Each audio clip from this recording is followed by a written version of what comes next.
Hi, this is Bruce Kidd, president of the Kidd Consulting Group, and we are launching a new video series designed for the management teams of private companies called Insights for Executives. And this is the first in that video series that you'll be receiving and seeing on LinkedIn.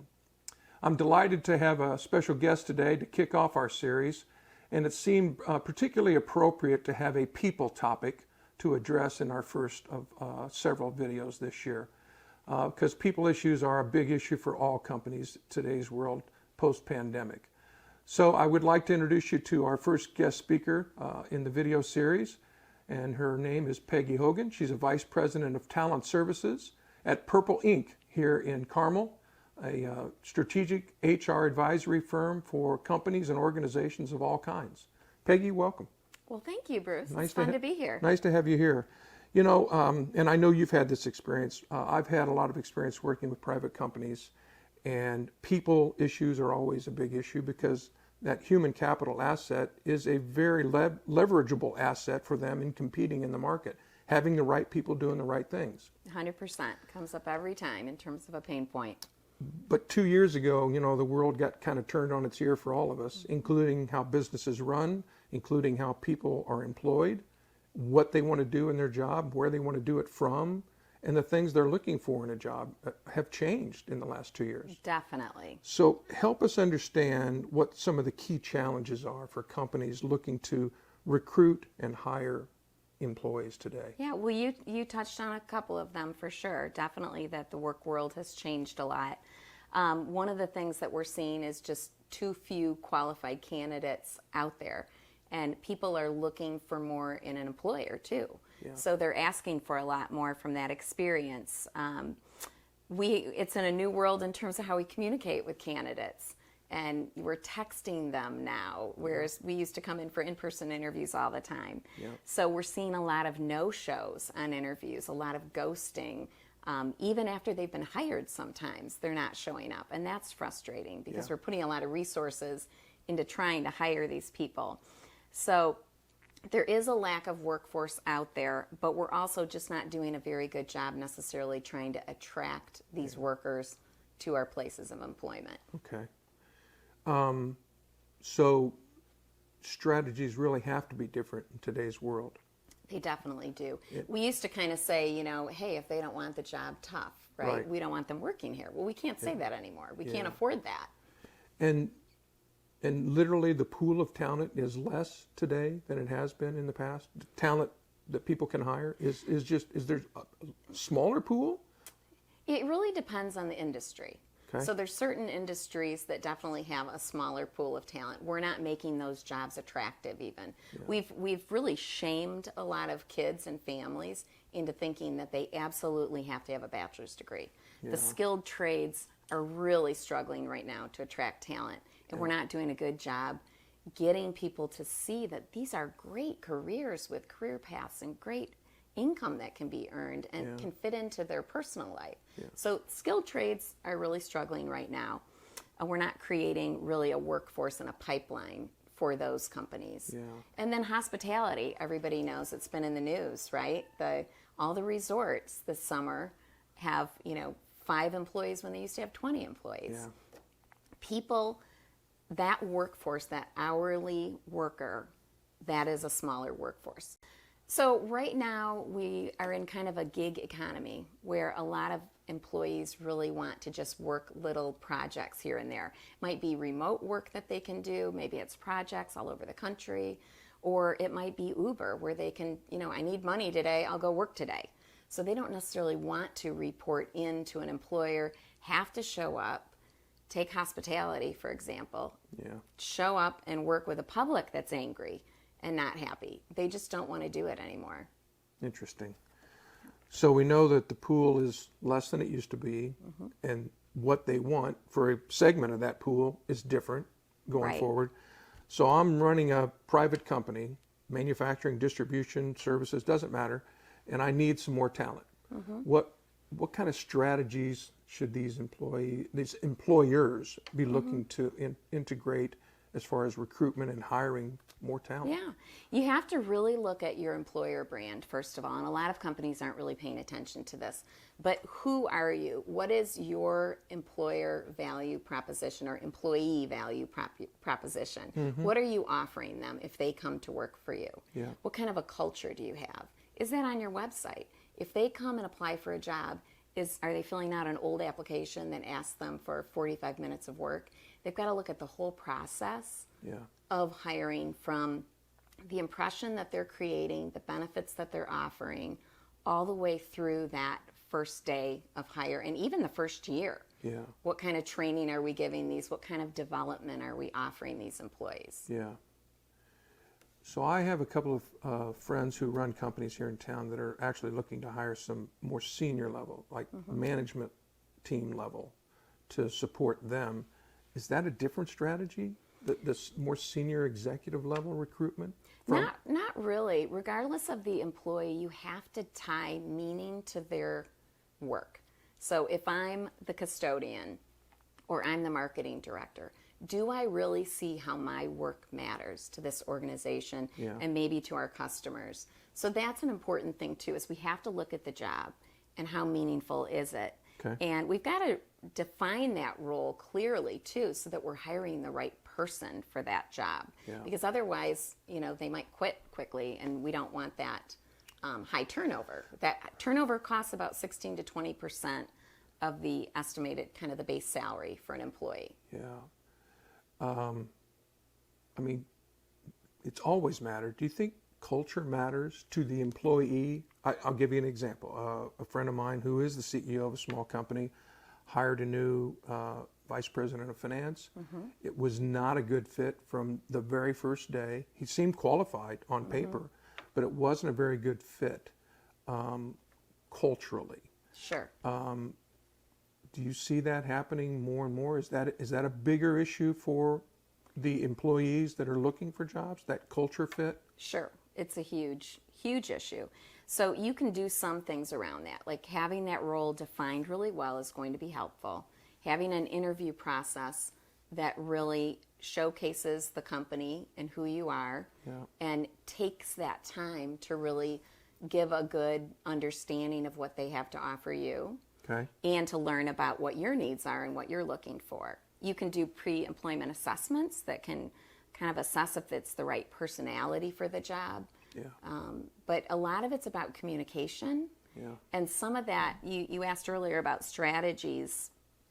One strategy is to really make sure that your onboarding process is really wooing and kind of wowing the candidates, because there is a lot of competition out there. No question. So you can't interview someone, March 1st and then expect them to still be available April 30th. Right. Maybe not March 15th. Yeah. And I think if I had one piece of advice for companies in terms of their hiring process, it would be speed it up. Yeah.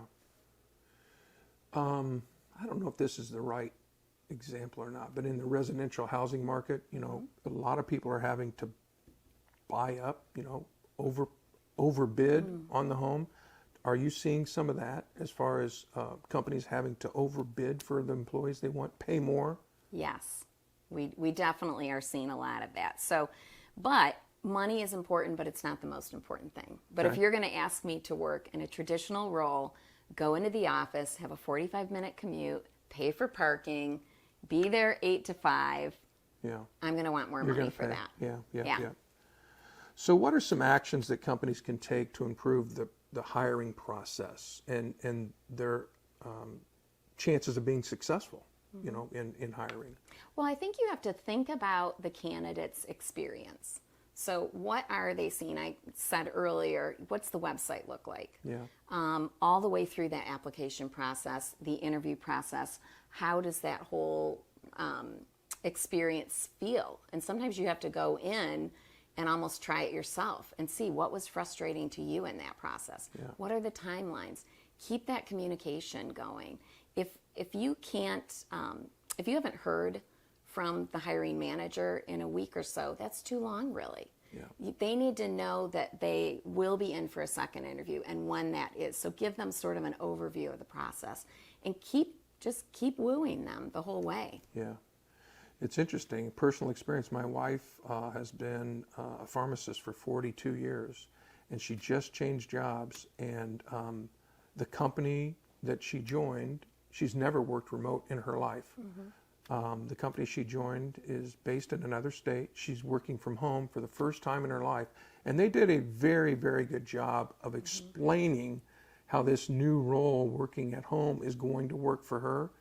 And they did a very good job of educating her on her role, the fit within the company, and then the onboarding, getting her comfortable in a new role with new terminology, new people. It seems to me that all companies have to do a better job of that. Yeah, and it's a challenge with a remote workforce. It really is. It is. We've got to make the time for it. Sometimes we can automate some things through an applicant tracking system where we've got some emails maybe that go out like right after they've interviewed. It says, hey, thanks for interviewing. This process might take a little bit. Please reach out to me if you have questions. It can seem very personalized. Yeah. So there are some ways you can automate some things to make that experience better.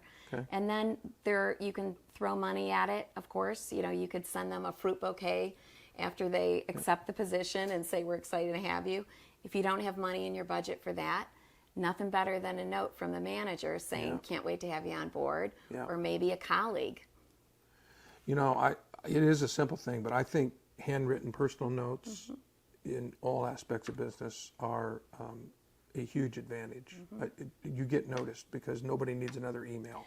Well, you do, for sure. But in this day and age, too, it is really important to think about our audience. Yeah. And so while that may resonate with you and me, and I think it would resonate with anyone else, but is that candidate who's maybe 22 even going to their mailbox? Yeah. They might get their bills paid automatically. You've got to think of the communication channel that really works for them, too. Yeah. I think I'm glad I'm not 22 anymore.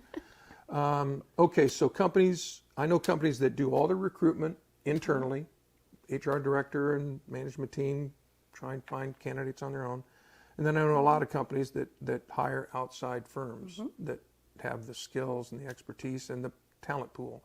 So what should a private company owner, business leader, be looking for in an outside firm? What are the qualifications he or she should be looking for?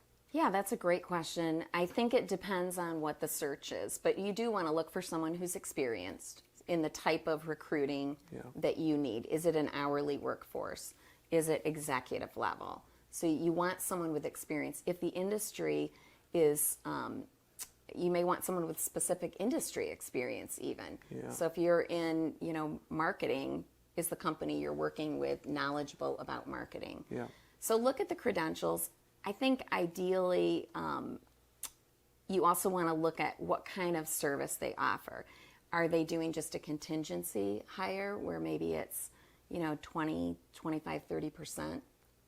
If you're going to work with a contingency firm, they're not going to really be solely focused on filling that role for you. So if you're in a hurry, that might not work because they're really throwing out candidates to a number of different organizations. And organizations are getting candidates from 6 different firms. So I'm not saying that contingency isn't a great method, but consider your timeline. It's not, Yeah, you can also do a retained search.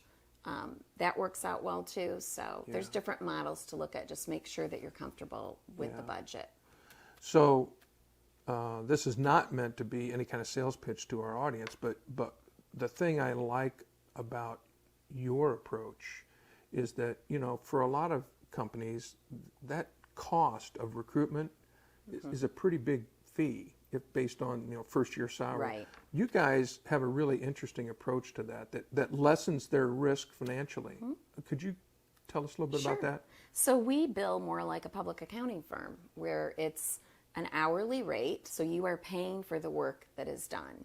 Okay. And then we do offer a cap of 18% of the base salary. So it's not going to exceed that. We would continue working if we didn't find someone. Now, we've typically averaged around 10%.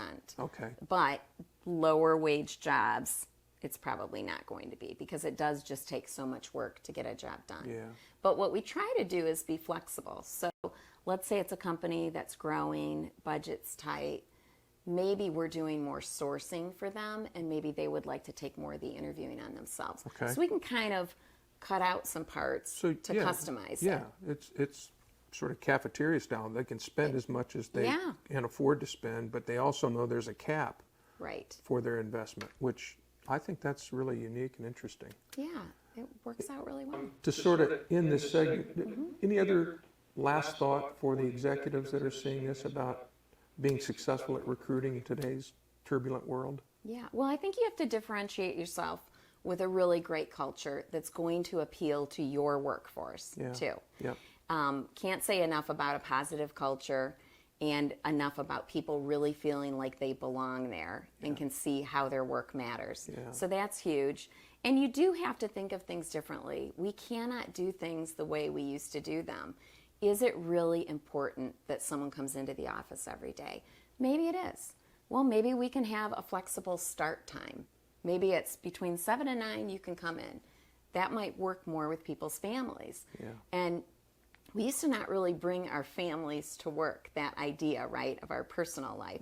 But we do now. And that changed a lot during COVID. So we need to recognize that this is a whole person and kind of respect that. Yeah. It is a different world today. It shifted dramatically in 2 years. And the other thing I would say too is if you don't have a workforce out there, you might have to create a workforce. And that might mean creating a pipeline by going to your community college and partnering with them on a training program. Looking at your industry peers, what can we do to increase this workforce? It might be ad campaigns that are sharing, how much you can make being a welder. Those things can really have a great and lasting impact. Yep. Well, that's very helpful. Thank you very much. I'm delighted we started with a people topic with our first video for this series. We will be back with more videos in the coming weeks, and we look forward to giving you some information you can actually use in your companies. Thanks very much.